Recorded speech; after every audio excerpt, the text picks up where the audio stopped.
दोस्तों आज के इस वीडियो में हम बात करने वाले हैं कि हमारे प्रधानमंत्री जी श्री नरेंद्र मोदी जी ने वही गलती करी है पिछले 10 सालों में जो कि बाबर के टाइम पर हमारे हिंदू राजाओं ने की थी। वो गलती क्या है दोस्तों, इस वीडियो के अंदर हम डिटेल के अंदर बात करने वाले हैं।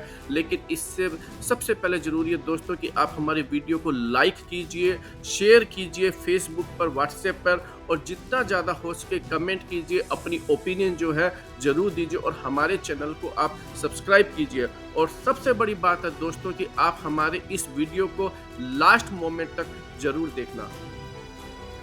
इस वीडियो को दोस्तों आप पॉलिटिकल एंगल से बिल्कुल भी मत देखिए। यहाँ पर कोई कांग्रेस और बीजेपी का या फिर मोदी और राहुल का सवाल नहीं है दोस्तों। यहाँ पर देशभक्ति का सवाल है और हमारे देश की रक्षा का सवाल है, और इसके बारे में बात करना बहुत ज़रूरी है। इसको ठंडे दिमाग से और दिल से इसको समझना बहुत ज़्यादा ज़रूरी है। इसलिए आपसे फिर रिक्वेस्ट करता हूँ कि आप वीडियो को लास्ट तक ज़रूर देखें। दोस्तों ये कहा जाता है कि हिंदुस्तान में हिंदुओं का राज था, और जब बाबर आया, बाबर के टाइम से जो है हिंदुओं पर मुगलों का राज स्टार्ट हो गया, और धीरे धीरे करके हमारे एक एक राजा जो है वो वॉर हारते गए। अब क्वेश्चन ये उठता है दोस्तों कि हमारे जो हिंदू जो राजा थे वो वॉर क्यों हार गए? क्या हमारे पास बहादुर सैनिक नहीं थे? नहीं दोस्तों, ऐसा नहीं है कि हमारे पास बहादुर सैनिक नहीं थे। हमारे पास बहादुर सैनिक थे। हमारा एक एक हिंदुस्तानी जो है वो दुश्मन की तलवार के सामने आकर खड़ा हो जाता था और अपना गला तक कटवा लेता था। तो हमारे यहाँ पर जो है देशभक्ति की कोई कमी नहीं थी, हमारे पास जज्बे की कोई कमी नहीं थी, और देश पर मिटने वालों की कोई कमी नहीं थी।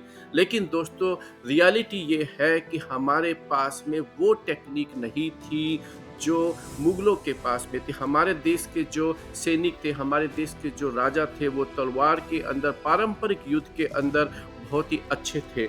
लेकिन मुगल जब अपने साथ आए तो वो जो है नई टेक्निक लेकर आए, वो तोप लेकर आए, गन लेकर आए, जो कि हमारे देश के राजाओं के पास में नहीं थी, और हमारे सैनिक जो है उनसे युद्ध नहीं लड़ सके, और जो है धीरे धीरे करके एक एक राजा जो है वो हारते गए, और देश जो है वो मुगलों के अंदर आता गया।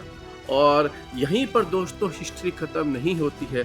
फिर मुगलों ने भी वही गलती करी जो भारत के हिंदुओं के राजाओं ने की। उसके बाद में अंग्रेज आए, और अंग्रेज जो है वो मुगलों से भी बढ़िया जो है वो तोप लेकर आए, गन लेकर आए, और जो दूसरे वेपन्स है वो लेकर आए। और मुगल जो है वो भी एक बहादुर माने जाते थे, और वो भी जो है अंग्रेजों के सामने नहीं टिक पाए, और हमारा देश जो है 200 सालों तक अंग्रेजों के राज के अंदर जो है गुलाम बनकर रहा।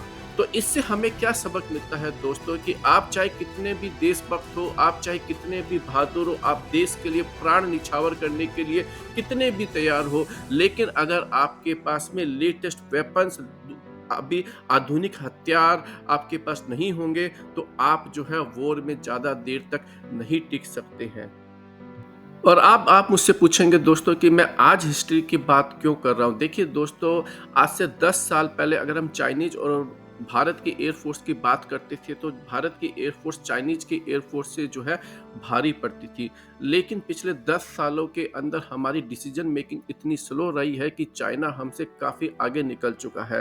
पिछले 5 सालों के अंदर दोस्तों चाइना ने अपना 5th generation J-20 fighter jets का 250 की संख्या के अंदर जो है प्रोडक्शन कर लिया है। उसको LAC के ऊपर डिप्लॉय भी कर दिया है 150 किलोमीटर दूर के ऊपर। और वहीं भारत जो है उसके पास में कोई भी 5th जनरेशन का फाइटर जेट्स नहीं है। भारत ने जो सबसे बढ़िया फाइटर जेट्स जो कि रफाल माना जाता है, उसका केवल 36 की संख्या के अंदर आज से 9 साल पहले ऑर्डर किया था दोस्तों, और उसके बाद में किसी भी 4.5 या 5th जनरेशन के फाइटर जेट्स का ऑर्डर नहीं कर पाया है। इसके अलावा दोस्तों अगर हम चाइनाज प्रोडक्शन की बात करते हैं तो 2034 तक चाइना के पास में लगभग 1000 5th generation J-20 fighter jets होंगे, और वहीं भारत के पास में एक भी 5th जनरेशन का फाइटर जेट्स नहीं होगा। तो इस पूरी समस्या को देखते हुए दोस्तों ऐसा लगता है कि भारत जो है खुद अपने पैर पे कुल्हाड़ी मार रहा है। हम मेक इन इंडिया के तहत जो दोस्तों आत्मनिर्भर बनने की कोशिश कर रहे हैं, लेकिन डिफेंस की टेक्नोलॉजी दोस्तों बहुत ही हार्ड होती है। इसमें मास्टरिंग करना जो है समय का बहुत बड़ा खेल है, और धीरे-धीरे जाकर जो है हम बहुत ही बड़े लेवल के ऊपर जो है इन सब वेपन्स को बना पाएँगे। लेकिन अभी ज़रूरत है दोस्तों, जो इमीडिएट जो गैप है उसको भरने की, भारत की सरकार को एक बहुत ही बड़े कदम लेने की, चाहे वो फ्रांस से रफाल लेने की नीड हो, या अमेरिका से F-35, या फिर रसिया से Su-57 जैसे फिफ्थ जनरेशन के फाइटर जेट्स ही क्यों ना हो, उसको बड़ी संख्या के अंदर इंडक्ट करना पड़ेगा, जब तक कि हमारे भारत का खुद का फिफ्थ जनरेशन फाइटर जेट्स जो है वो प्रोडक्शन के लिए रेडी नहीं हो जाता है। देखिए दोस्तों, फाइटर जेट्स बनाना कोई ईज़ी काम नहीं है। आज भी अगर हम किसी फाइटर जेट्स का ऑर्डर करते हैं तो पहला फाइटर जेट्स आने में दोस्तों 3 साल लग जाएँगे, और तब तक चाइना जो है वो और 150 से 200 फिफ्थ जनरेशन J-20 को इंडक्ट कर चुका होगा। तो आपको जो है इसकी क्रिटिकलिटी को समझना बहुत ज़रूरी होगा, और यही बात जो है हमारे एयर फोर्स के जो वाइस चीफ है उन्होंने कही है कि मेक इन इंडिया बढ़िया चीज़ है, लेकिन हमें इस गैप को टेक्निकली भरने की बहुत ही ज़्यादा ज़रूरत है। आल्सो दोस्तों, हमारे पास पैसे की कोई कमी नहीं है। जो गैस हम ₹450 का सिलेंडर भरवाते थे, वो आज हम ₹1100 देकर हमारे देश के लोग जो हैं वो भरवा रहे हैं। जिस पेट्रोल को हम ₹70 में भरवाते थे, आज हम ₹100 या ₹100 से ज़्यादा देकर जो है अपनी गाड़ियों में भरवा रहे हैं। तो भारत जो है, भारत के लोग जो है वो भारत के विकास के लिए ज़्यादा पे करने के लिए तैयार है। तो आज हमें जिस चीज़ की ज़रूरत है वो एक बड़े डिसीजन की ज़रूरत है। हमें हमारी जो मिलिट्रीज है, हमें उनको वो वेपन्स देने की ज़रूरत है जिससे चाइना जैसी ताकत जो है